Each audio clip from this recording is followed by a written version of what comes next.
গীতায় আমাদের সকল সমস্যার সমাধান পাওয়া যায়। বলা হয়ে থাকে আমাদের জীবনে এমন কোনো সমস্যাই নেই যার সমাধান গীতায় পাওয়া যাবে না। গীতায় শ্রীকৃষ্ণ দুটি কাজের কথা বলেছেন। এই দুই কাজ জীবনে করে যেতে পারলে সব সাফল্য লাভ করা সম্ভব। এই দুই কাজ সঠিকভাবে করলে মনের সব ইচ্ছে পূরণ করা সম্ভব। জেনে নিন গীতায় সাফল্য লাভের কি পথ দেখিয়েছেন শ্রীকৃষ্ণ। শ্রীকৃষ্ণ শ্রীমদ্ ভগবত গীতায় বলেছেন, হে অর্জুন, মানুষ জীবনে যা চায় তাই অর্জন করতে পারে যদি নিজের লক্ষ্যের কথা শয়নে স্বপনে অবিরাম সে ভাবতে থাকে। নিজের উপর বিশ্বাস রেখে নিজের লক্ষ্যে স্থির থেকে সঠিকভাবে চেষ্টা করলে সাফল্য লাভ করা অবশ্যই যায়।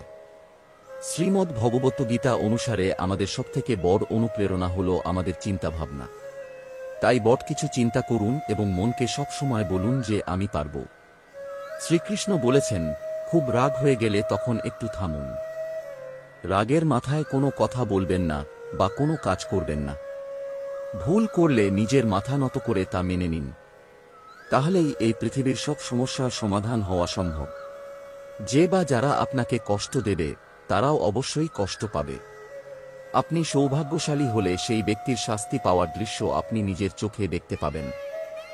গীতায় শ্রীকৃষ্ণ বলেছেন যে যখন কোনো ব্যক্তির প্রয়োজন বদলে যায় তখন তার ব্যবহার ও কথাবার্তাও বদলে যায়। শ্রীকৃষ্ণের বাণী অনুসারে পরিবর্তনই হল এই জগতের একমাত্র সত্য। এই পৃথিবী সতত পরিবর্তনশীল। তুমি মৃত্যু সম্পর্কে যা ভাবো তা আসলে জীবন। তাই আত্মচিন্তা ত্যাগ করো, ছোট বড় আপন পরের ভেদাভেদ নিজের মাথা থেকে সরিয়ে দাও। তাহলেই এই জগৎ তোমার আর তুমিও সারা দুনিয়ার। জন্মের সময় খালি হাতেই এই সুন্দর পৃথিবীতে আগমন ঘটে সকলের। কোনো একটি নির্দিষ্ট লক্ষ্যকে কেন্দ্র করেই প্রতিটি মানুষ পৃথিবীতে জন্মগ্রহণ করে। সেই নির্দিষ্ট লক্ষ্যটাই জীবনে খুঁজে পাওয়া প্রথম উদ্দেশ্য। বিপুল অর্থ সম্পত্তির প্রতি লোভ থাকা একেবারেই উচিত নয়। কারণ যা আমরা সারা জীবন উপার্জন করি তা নিজের জন্য চিরকাল স্থায়ী থাকে না। জগতে যা কিছু আছে হচ্ছে তা সবটাই পরিবর্তনশীল। সময়ের সঙ্গে সঙ্গে মানুষ বদলে যায়, সমাজের উন্নতি হয়।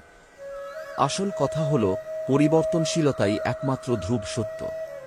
অন্যদিকে প্রতিটি জড় ও জীবের নির্দিষ্ট জীবনচক্র থাকে। তা কোনো কিছুই স্থায়ী নয়। এটাও জীবনের মূল সত্য। যে কেবল নিজের দুঃখকে আপন করে জীবন কাটায় সে শক্তিহীন হয় পড়ে। কিন্তু যে ব্যক্তি সমগ্র সমাজের দুঃখ আপন করে জীবন কাটায় সে শক্তিশালী হয়ে ওঠে।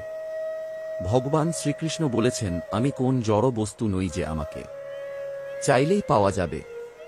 কিন্তু যে ব্যক্তি আমাকে তার নিজের অধিকার বলে মনে করেন, আমি স্বয়ং নিজেকে তার অধীন বলেই ভাবি। কেউ আমার অতি আপন নয়, কেউ আমার পর নয়। কিন্তু যখন ধর্ম ও অধর্মের মাঝে যুদ্ধ হয় তখন আমি স্বাভাবিকভাবেই ধর্মের পক্ষে অবস্থান করি। আপনি যদি শ্রীকৃষ্ণের পরম ভক্ত হয়ে থাকেন তাহলে আমাদের চ্যানেলটি সাবস্ক্রাইব করে পাশে থাকবেন। সবার আগে আমাদের ভিডিও দেখতে চ্যানেলটি সাবস্ক্রাইব করে বেল নোটিফিকেশনটি অল করে রাখবেন।